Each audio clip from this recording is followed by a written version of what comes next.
Sa dami naman ng mga naungkat na revelasyon makaraang malantad, ang mga anomalya sa likod ng mga palyadong flood control projects, patuloy din ang pagtaas ng tensyon bilang ang publiko mismo ay kinakalampag na rin ng pamahalaan para mapanagot ang mga nasa likod nito.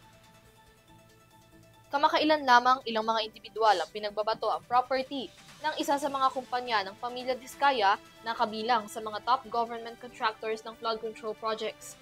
Maging ang DPWH hindi rin nakaiwas matapos ding suguri ng mga rallyista, bunsod na rin ng kaugnayan ng ilang mga opisyal nito sa mga substandard at ghost flood control projects.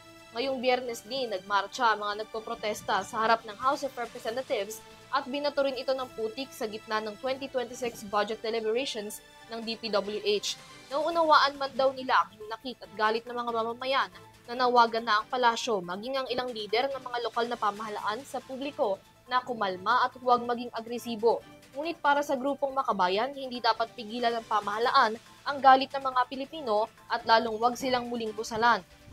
Para kay dating bayan muna Representative Carlos Isagani Zarate, tama lamang na maging mulat ang mga Pilipino sa mga ganitong issue at hindi dapat manahimik lamang pagdating sa katiwalian sa gobyerno.